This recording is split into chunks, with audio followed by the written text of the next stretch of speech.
Le 13 août 2025 à 7h46, la mer de Chine méridionale, d'ordinaire calme, est devenue le théâtre d'une tension explosive.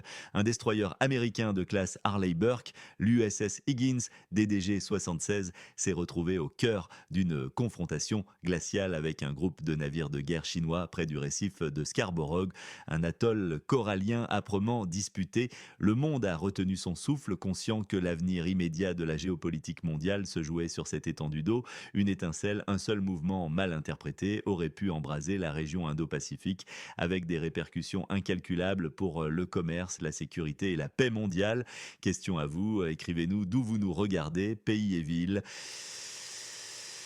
Que s'est-il passé exactement? Le puissant USS Higgins, une forteresse flottante d'acier et d'électronique mesurant 153 mètres de long, pesant près de 9200 tonnes à pleine charge et doté d'environ 330 marins, patrouillait dans une zone qu'il considérait comme des eaux internationales en application de la doctrine de la liberté de navigation. Soudain, ces systèmes de détection radar avancés ont identifié une formation imposante de navires de la marine de l'armée populaire de libération MAPL chinoise, deux destroyers lance-missiles de type 052D et une frégate de type 054A. Un avertissement radio a immédiatement retenti sur les fréquences internationales de sécurité maritime.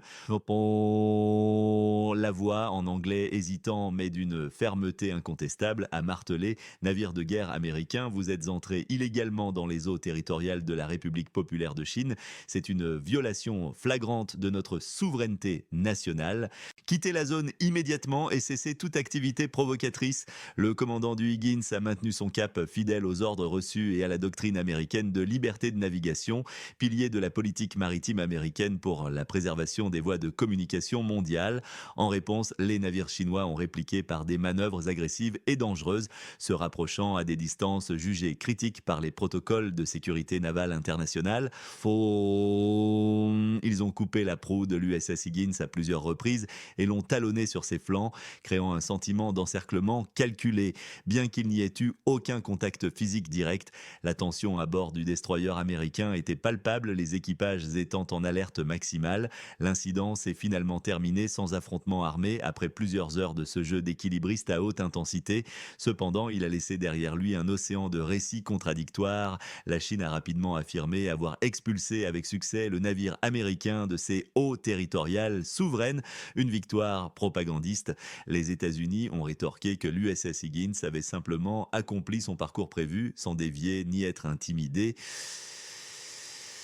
Ce fut le début d'une féroce guerre de l'information où la vérité objective a été noyée sous un déluge de déclarations partisanes. Les vidéos et photos, si elles existaient, n'ont été rendues publiques par aucune des parties, alimentant ainsi le flou et les spéculations. Question à vous, où vous êtes-vous au moment de cette émission? Indiquez la ville et la nation. Pourquoi cet incident est-il si crucial maintenant? La mer de Chine méridionale est bien plus qu'une simple étendue d'eau. C'est un carrefour géopolitique et économique d'une importance stratégique inégalée, une artère vitale où transite un tiers du commerce maritime mondial représentant plus de 5000 milliards de dollars de marchandises chaque année. Une perturbation, même mineure, dans cette région pourrait avoir des conséquences en cascade catastrophiques, faisant exploser les prix du pétrole et de l'énergie, paralysant les chaînes d'approvisionnement mondiales pour des produits essentiels. C'est notre économie globale, notre quotidien et notre pouvoir d'achat qui sont directement menacés par ces jeux de pouvoir impitoyables.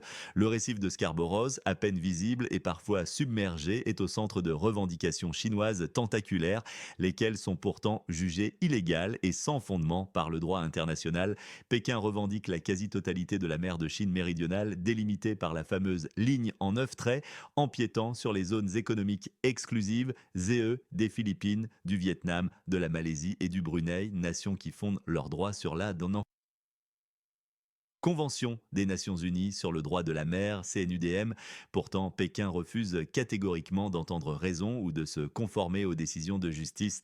Pour les autorités chinoises, la décision de la Cour permanente d'arbitrage de la Haye en 2016, rendue en faveur des Philippines et déclarant nulles les revendications chinoises sur le récif de Scarborough, n'est qu'un simple bout de papier sans valeur, une farce politique. Cette attitude intransigeante, ce mépris assumé des institutions internationales et des jugements de tribunaux supranationaux affaiblit le système juridique mondial tout entier, minant la crédibilité des accords et des conventions censées régir les relations entre États. Elle crée un dangereux précédent où les puissances pourraient choisir quelle loi internationale elles souhaitent suivre.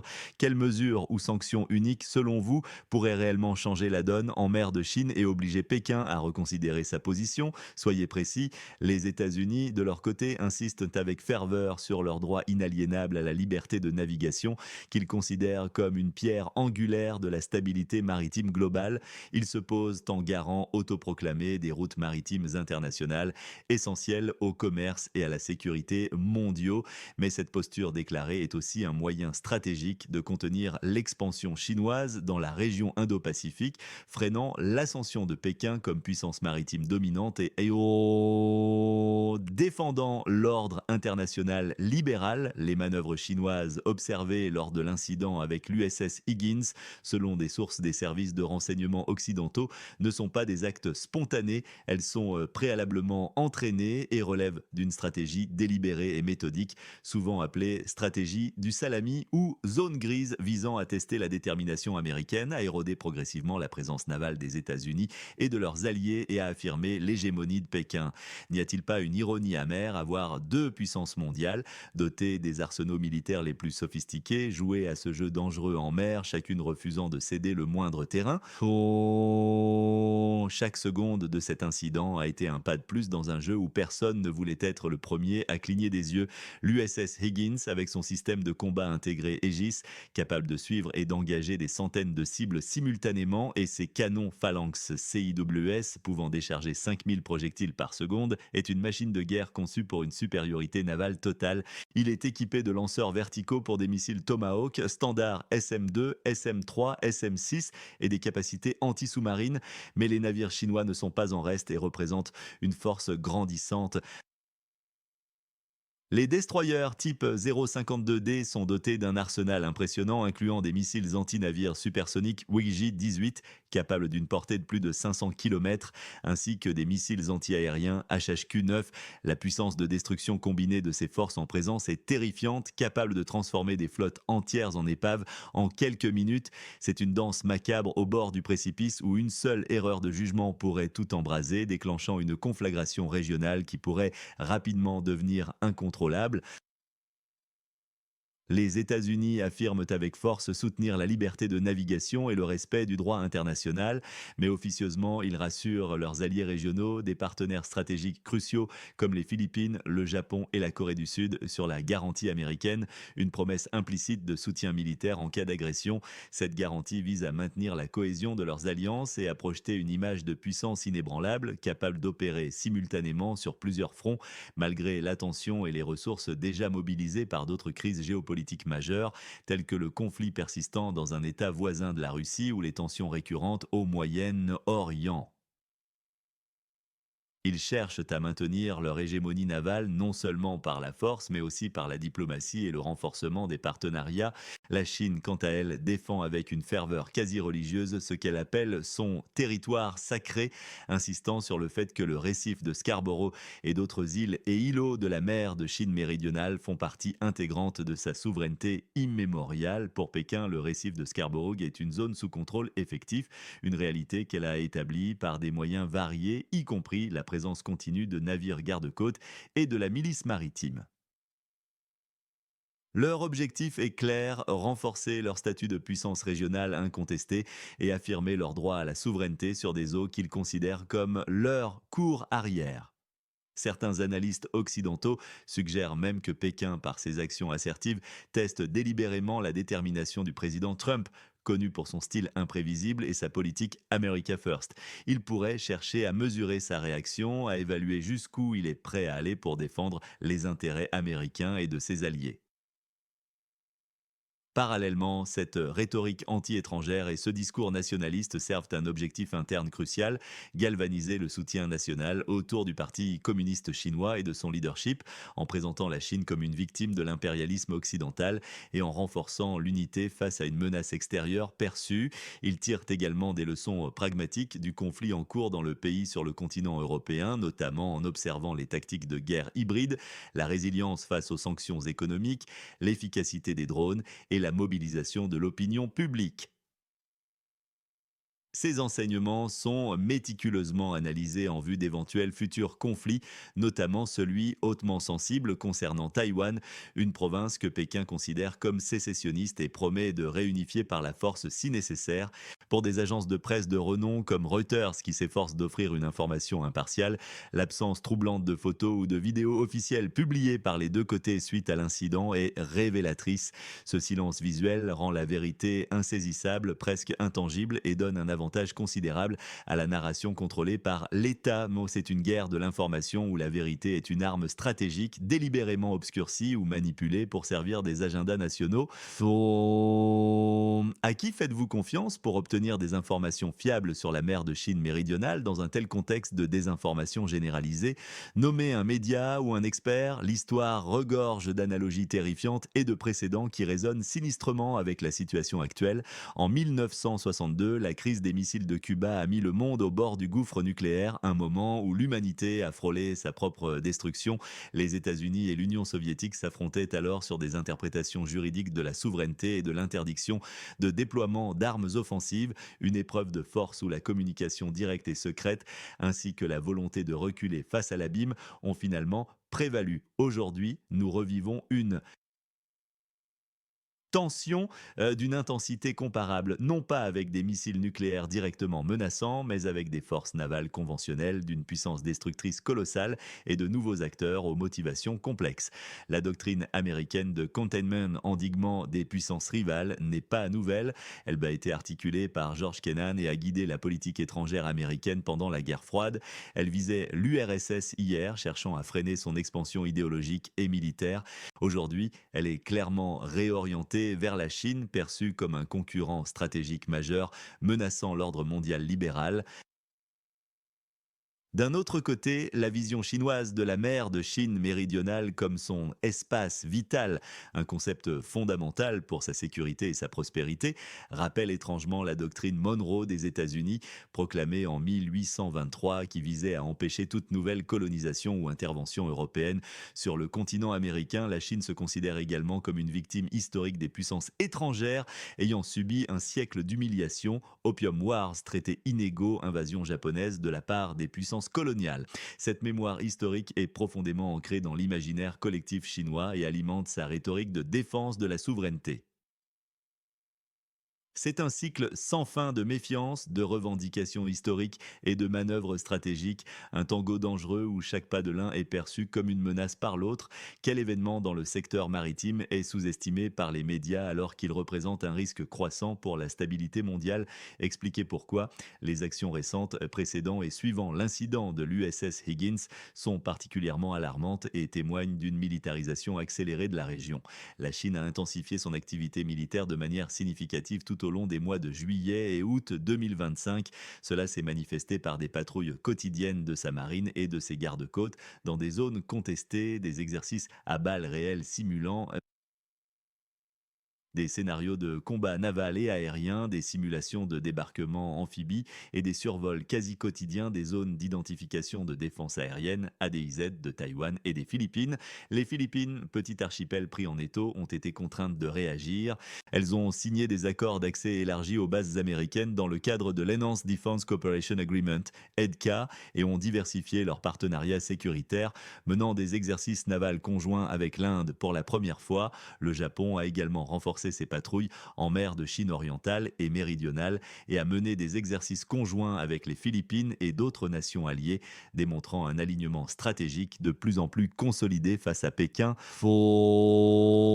Les décisions de la Cour permanente d'arbitrage de la Haye en 2016 ont déclaré les revendications chinoises basées sur la ligne en 9 traits et les droits historiques illégales au regard de la CNUDM et ont affirmé les droits souverains des Philippines sur le récif de Scarborough, mais Pékin les a simplement rejetés avec dédain, qualifiant le jugement de nul et non avenu, créant ainsi une base juridique continue pour la discorde et l'instabilité.